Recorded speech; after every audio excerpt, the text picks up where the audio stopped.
ഹൈദരാബാദ് കല്യാണങ്ങളിലെ ഒരു സ്പെഷ്യൽ ചിക്കനാണ് കേട്ടോ ഇന്നത്തെ നമ്മുടെ റെസിപ്പി. അപ്പോഴേ സേവ് ചെയ്ത് വെച്ചോളൂ, നല്ല ടേസ്റ്റിയാണ്. എങ്ങനെയാണ് ചെയ്തെടുക്കുന്നത് നോക്കാം.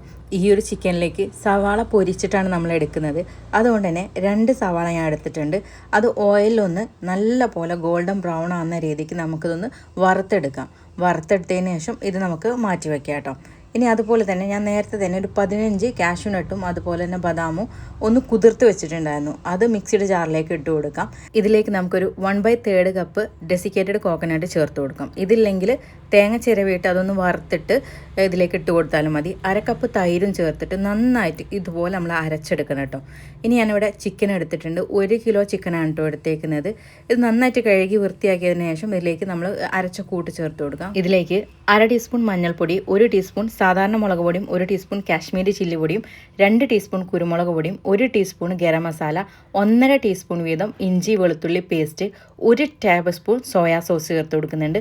2 ടേബിൾ സ്പൂൺ വീതം ഗ്രീൻ ചില്ലിയും അതുപോലെ റെഡ് ചില്ലിയും സോസ് വേണം. അത് നമുക്കിതിലേക്ക് ചേർത്ത് കൊടുക്കാം. പിന്നെ ഇതിലേക്ക് വേണ്ടതേ നമ്മൾ നേരത്തെ വറുത്ത് വെച്ച എണ്ണ ഉണ്ടായിരുന്നല്ലോ, അതിൻ്റെ ബാക്കി ഇതിലേക്ക് ഒഴിച്ചു കൊടുക്കുക. അത് ഏകദേശം 1 ടേബിൾ സ്പൂണും കൂടെ നെയ്യ് 1 ടേബിൾ സ്പൂണും വേണം കേട്ടോ. ഇതിലേക്ക് 2 ടേബിൾ സ്പൂണോളം മല്ലിയിലയും പുതിനയിലയും കൂടെ ചേർത്ത് കൊടുക്കാം. 1 നാരങ്ങയുടെ നീര് ചേർത്ത് കൊടുക്കാം. ഇതിലേക്ക് ഉപ്പ് ചേർത്ത് കൊടുക്കാം. പച്ചമുളക് ഒരു 3-4 ചേർത്ത് കൊടുക്കാം, എരിവിനനുസരിച്ചിട്ട് കേട്ടോ.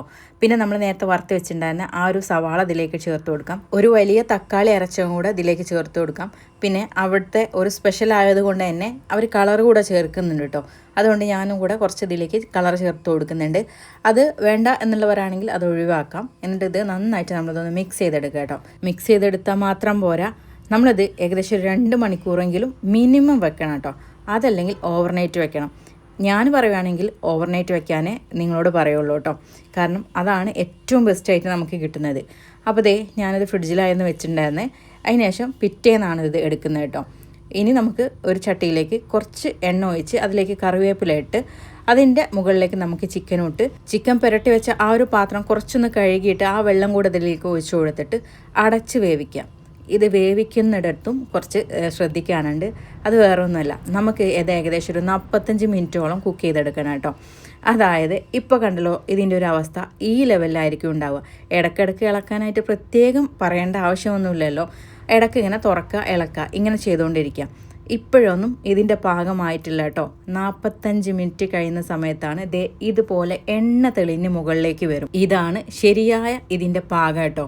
അപ്പോഴേക്കും നമുക്കിതിലേക്ക് കുറച്ച് മല്ലിയിലയും കുറച്ച് ഫ്രഷ് ക്രീമും കൂടെ ചേർത്ത് കൊടുക്കാം. 1-2 ടേബിൾ സ്പൂൺ ഫ്രഷ് ക്രീമും ചേർത്ത് കൊടുക്കുക കേട്ടോ. പൊതുവേ അവർ ഇതിൽ കളർ ചേർക്കുന്നുണ്ട്. അത് ചേർക്കാൻ ഇഷ്ടമില്ലാത്തവരാണെങ്കിൽ കാശ്മീരി ചില്ലി കൂടുതൽ ചേർത്തിട്ട് ചെയ്തെടുക്കുക കേട്ടോ. ഈ ഒരു വീഡിയോ നിങ്ങൾക്ക് ഇഷ്ടപ്പെട്ടെന്ന് വിചാരിക്കുന്നു. ഇഷ്ടപ്പെട്ടാൽ ഷെയർ ചെയ്യാൻ മറക്കണ്ട കേട്ടോ. അപ്പോൾ എല്ലാവർക്കും താങ്ക്സ് ഫോർ വാച്ചിങ്.